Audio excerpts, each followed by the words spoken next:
So you got national agency buys. I looked at the WBOK's numbers, we like 0.4 and 0.8. Like that's, I'm not gonna say it, but Trash. that's not good. Trash. That's not good at all. 0.4 and 0.8.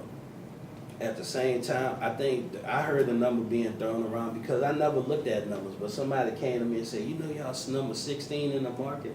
And when I was working, I was like, well, I'm glad because I know I'm putting in the work. You know, it feels like I should be 16. It feels like I should be 3 or 4 to be honest, but 16 of 32, I think, if I'm not mistaken. And this market is number 49 out of 550 plus markets in the country. So this is a real serious market that has a lot of potential if you know how to go about it. But, you know, and I mean, I guess you guys could take that, whatever person you decide, but morning drive, afternoon drive, holidays, and I'm gonna be honest with you, if I was a GM, everybody, we working on Saturdays. Got to. Cause that's really our way to get people back. If we come on Saturdays when everybody's at home, we'll win. Because nobody else is doing it. If we got compelling conversation and the issues are being discussed on Saturdays and we can point them there, we'll win. We're not gonna win competing straight up because we went hard and we got where we were supposed to go. We got everybody's attention. And then like a lot of things that happened in life, we lost them. So now we got to come back and we gotta be humble. We got to do more than the average. So 2 questions. One, I want to ask you, when and how and why do you think WBOK lost them? I also see you brought in a speaker. If you had anything you wanted to play for us, I wanted to give you an opportunity to do that. But why do you think and when do you think WBOK lost them? I mean, I'm not gonna. I feel like Be candid. I feel like I was a big. This ain't going no further. I feel like I was a big part of the success because you have to understand. I came from like I was a recording rap, so and at the same time I had marketing and branding experience, so I could go into a situation and say, what's the best way to present this audio wise, like. The Entergy contract, for example. How did the Entergy contract stay around? From my audio. Because we had nothing else to present them. Think about it. We're a radio station. What do we have to present Entergy to fandangle them, to make them excited about giving us all of this money? A 4-minute audio presentation. That's all we had. Where their interns the interns that they paid for were being utilized. That was it. You know, that was it. That's so things like that, man. It just was a lot of you know, when you're a team, man, like you guys, y'all came together to do this, right? So y'all a team, right? Y'all gotta have conversations. Y'all might not agree on stuff, but at the end of the day, by the time you leave out of here, you're gonna say, here's my general, this is how we all feel about it. Well, it was like that, and then it turned into one person wanting to make all the decisions that never walked the path. When you never walk the path, how can you know what it is?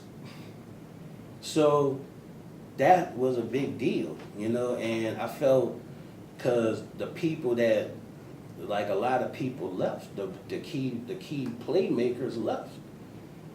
So because in radio it's easy for it to look like people don't do anything, I guess.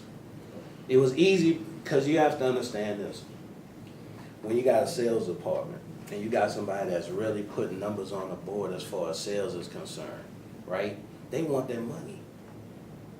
If you can't produce their money and they made you money, what's going to happen to that person? They ain't gonna stick around. That happened so many times. I recruited a person that was real good, but he couldn't get actual administrative things done. And he got tired of it. Right now, he has an internet radio station. He's making $45,000 to $5,000 a month off of internet radios with no streaming. I mean, with no FCC license, no nothing. He took his sales ability and made it work for himself. So that just lets me know that was a mistake. Cause he could have been doing that for us. Instead, he had to go in where he felt like he could control the scenario for himself. People like money. If they're working hard for you, they want to be compensated. That was a big problem. Like, there was periods that I didn't get paid for a month and a half. But I felt it was kind of, I don't know, I started to feel like I wasn't appreciated. Mm-hmm. So I could have taken all of my audio work, but I loved WBOK too much to do that because I knew that nobody would put it back how I did it. So I left it. But at the end of the day, I feel like a lot of the problems came from just, it goes back to that record label mentality. Like, you're the man. I'm gonna give you all of this money to perform. And then they performing, but if it's not bringing you in more money than you're giving that person, you have to take that into consideration, no matter what. You have to take that into consideration, no matter what. I don't care. Look, honestly, if anybody in here wanted to do a show, you're an owner, right? If anybody wanted to do a show, you go and do a show, right? If you're not making the type of money, if you're not making any money for the station, you just want to do a show, do I sit there and say, hey, well, do what you want, you're an owner. What would you do? I had to tell you, like, you're taking a prime time spot, and we're not making any money. You would tell me I can't have my Either show? we're gonna adjust it to make it better, or we're gonna add something or subtract something. Oh, you gonna tell me I can't? You gotta move. Me and Paul had arguments all the time because I just wanted him to stop being so, like, he would curse sometimes, and I say, Paul, stop cursing. Thank you. He would say, I'd say, Paul, stop cursing. He'd be like, I do what the F I want, I do whatever the F I want. And I'd be like, Paul, you gotta stop cursing. On the air? Yeah. No, yeah. Because he was passionate, you know? But nevertheless, a lot of things like that. We have to work on Saturdays. We really gotta work 7 days. Gotta work during the holidays. That's when people like Christmas time. Christmas time? The radio, it don't go off air, does it? All right. Do you have anything you want to play for us? I would've, but let me see. I had just a couple of commercials that I mean, if it's not a part of it's not okay, important. then we're fine. with just promos that I did, like the whole Get On Out and Vote campaign. Mm-hmm. That was Get On Out and Vote. Yeah. That was I it? played that statewide now. Okay, yeah. I created that, yeah. Okay. And all of the vignettes for Black History Month and all that Okay. kind of stuff. Another thing I did was I got a big banner for Jazz Fest, and I started to put banners on the side of the building. Mhm. I started that, but my banner was for locals. So Liberty Bank participated, Metro. And So they were sponsored on the band? yeah, just, WBOK and then partner logo. Right. And now they have these national brands on the building. Right. So that was your impetus. You started that with. Well, I didn't do anything national. I'm not gonna take credit. No, I'm saying Yeah. you created that whole concept, Yeah. and so now it's Right. taken on a different life. Right. Good. Good. I was just gonna say, I wanna make sure you left you enough time to ask any questions unless you have. It sounded like Jeff may have one more. I did have one question, which actually you can tie it into any questions that you have. Why should we hire you? What would you bring that would make it a good fit for us? I bring the experience. I bring knowing where it was and where it could go. I bring radio, I bring true radio.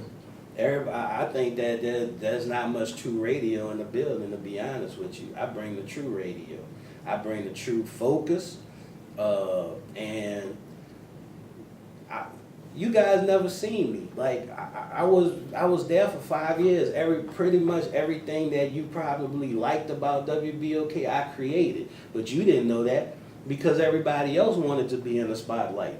I'm not interested in the spotlight. I'm interested in going home knowing that I can listen to the station and I'm gonna be pleased with the station. That's really the primary, that's where it starts for me. I know that I have to answer the owners and all of that type of thing, but at the end of the day, I'm more of a critic of my own work than anybody will be of my work. I'm a critic first. So, I also bring a client servicing aspect to it. I understand that you have to be humble. I'm not interested in the limelight though, at all. I never had it like they had to beg me. I think I've had one article in my whole time, and that's with Data Newsweek. And I didn't have nothing to do with it. They told me to send a picture. I said, for what? And they said, we'll tell you later, because they knew I wasn't interested in the spotlight at all. Like,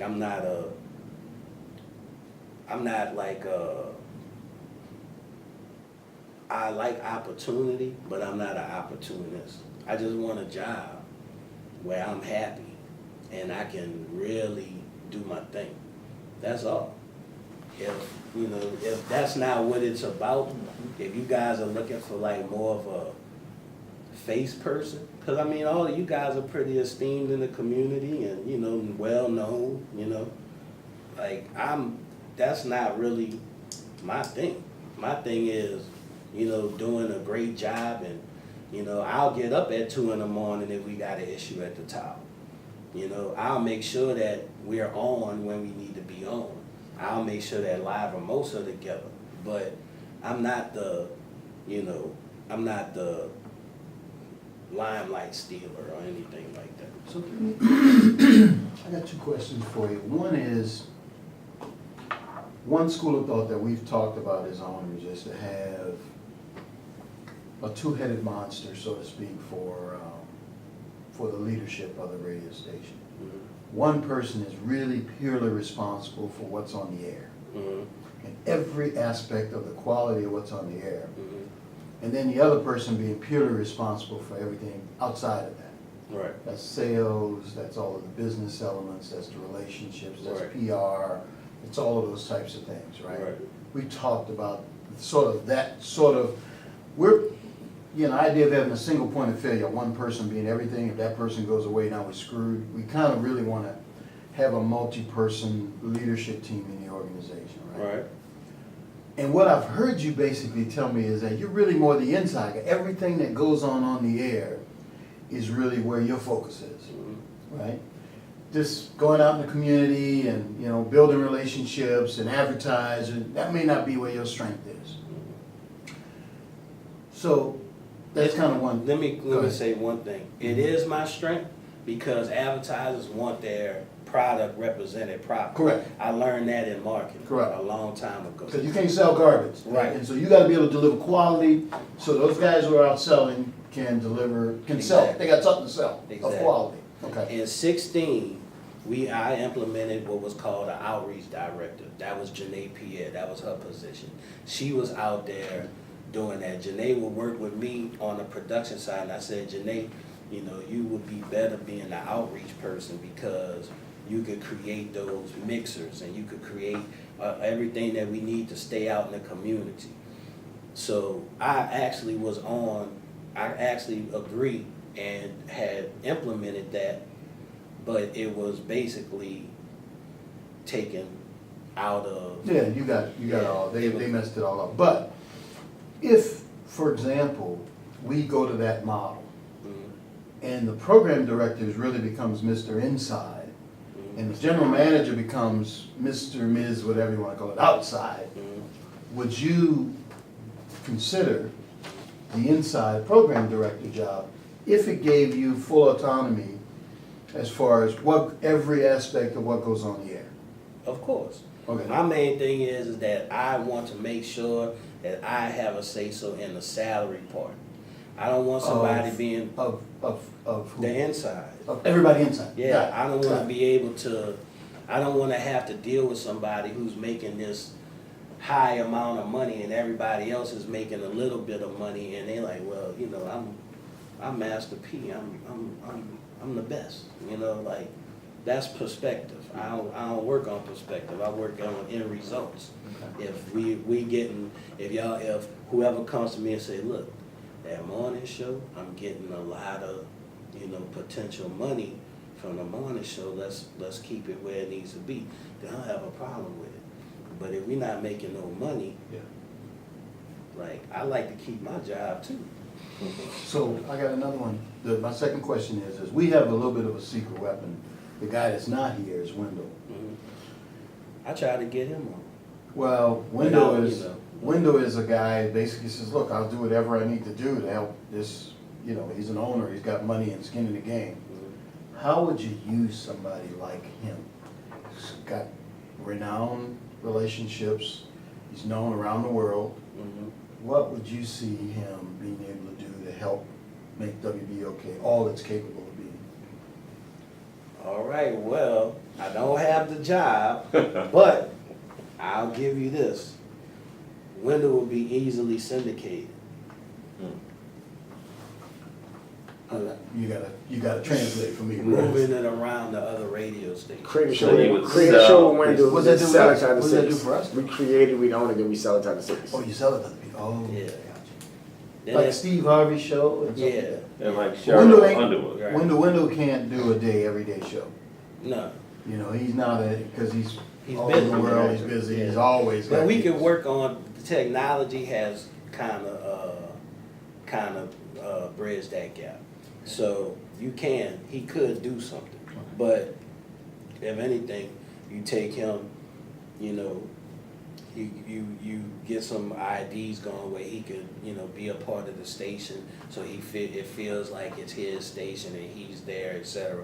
But at the same time, when he does a show, you can pitch it to other people, other stations, and they potentially could pick it up, so you could minimally have something going on in the state or in a couple different states, because programming and content is a big deal in radio. It's highly sought after and needed. So there's an opportunity there for that type of situation. Okay. So And as I look at the time, I think we're probably got about 5 minutes Yeah. left. Right. Want to give you the floor. Ask any questions you want to ask, if you have any.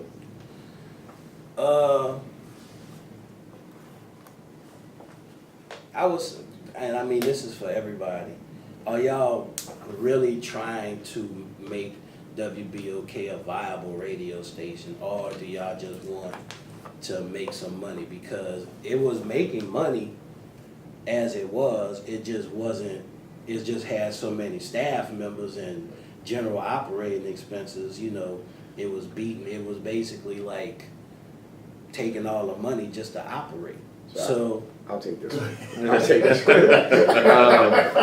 Based on everything we've seen, it wasn't making money. Right. And if you look at Making revenue. everything we've done in our careers, we have a standard of excellence. We plan on completely reimagining WBOK to make it a formidable station in this market, and really a national model what a black-owned, black formatted station can be. Okay. So we're not doing this as a hobby, and just kind of keep it trickling along.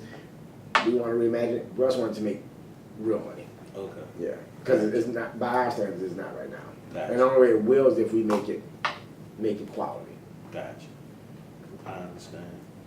And and I guess the other part was like as far as staffing, you know, what would be kind of like your approach? I know you would, you know, y'all are kind of dealing with the executive level right now, but more along that, you know, ground level, how would you guys approach Well, I think we've been very reluctant to define that because we want our leadership team to tell us what it needs to be. that? So, for example, if we are successful today in selecting a general manager, Mhm. I would like to have the general manager participate. Next week, we're gonna interview for program director. We like, if we know who it is, that we're done, we slam dunk. Next Saturday, we're gonna be sitting here again doing the same thing, interviewing program directors. I'd love to have my general manager that we've identified at that point in time, helping us pick the program director. Gotcha. Because at that point in time, then we envision you guys coming back to us saying, I know what y'all wanna hit, this is what we're gonna need to do then. This is what the station's gonna look like, this is what the format's gonna look like, this is, you know, et cetera. This is the budget that's gonna be needed to do that. We're gonna change the location of the radio station, we're not gonna stay in a place there. We're gonna have an updated facility. We're gonna do a partnership with the university, so we're gonna do a lot of different things to change, but we're talking structurally. We want the experts at radio and this business to tell us, but then we're gonna make sure, okay, we're gonna give you what you need, but you're gonna make a commitment too. Alright. And, you know, you deliver your side, we're gonna deliver our side. We also want a team that's well compensated, but a lot of our well compensated means we gotta be able to produce in order to create the income to pay not only the investors, but also pay staff. Cause I don't want you to be good, you do, and then you go somewhere else. Alright. I want you paid enough, that's been my philosophy, I pay you too much, nobody else will hire you. Alright. You know what I mean? Okay. So that's my goal, Okay. but you gotta produce. If Right. you don't produce, then you can hit the street, cause then, you know, anybody gonna hire you, no, Right. cause you ain't doing nothing. You know?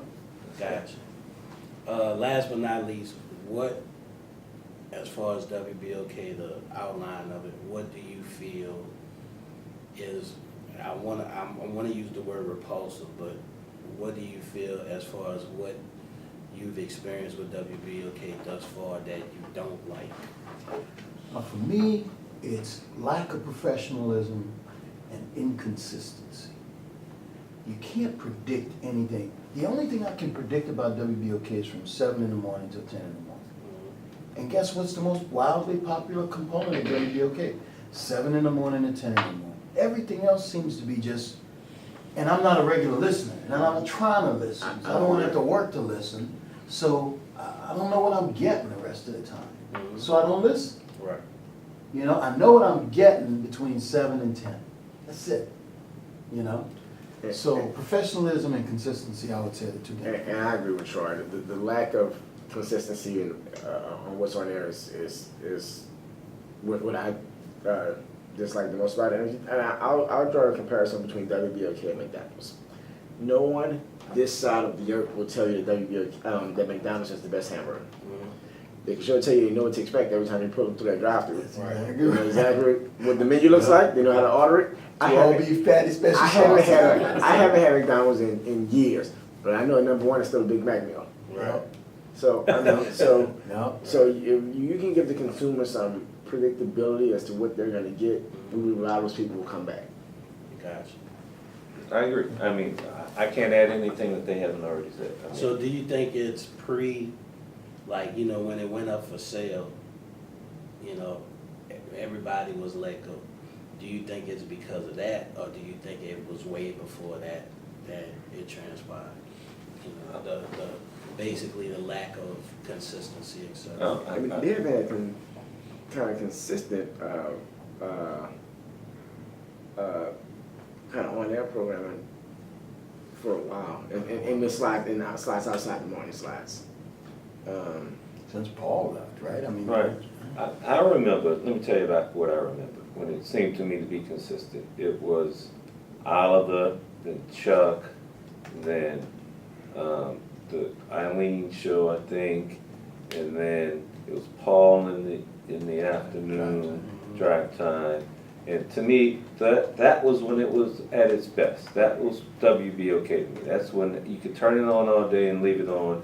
When I got in and out of my car, I could expect some interesting programming. And I knew what to expect. I may not agree with what I heard, but you know, I knew. But then after that, it's kind of, I don't know. You know, it seems to vary now. You know, I mean, I know now, you know, the show that you provide comes on after Oliver. Well, that's just a filler. I mean, Right, they didn't and have I don't know what anything. happens Correct, after that. Correct. So, right, so But, I'll say that, thinking back, I guess it was your time that it seemed to me that it was at its best. And based upon what I hear you say when you were there and what you were doing. So when WBOK was most consistent on air, that I liked it the best, I think it coincides with when you were doing your thing. All right, I think we're up against time. Yeah, Yeah. we are. Listen, But, thank you man. so much. Thank you. Yeah. Appreciate it. Appreciate the So conversation. we'll be back in touch with you. Good to see you. We'll get Yeah, to deliberate. definitely. All right. We'll walk you out of here. Yeah, I'm gonna run to the minute, Yeah, you know where the key is, Jim? Yeah. All right. Thank you, Joe. Appreciate you. Just push it.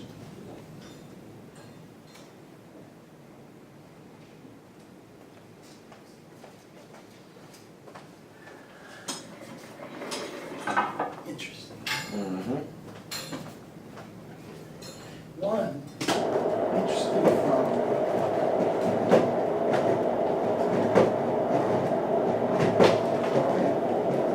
a historical perspective.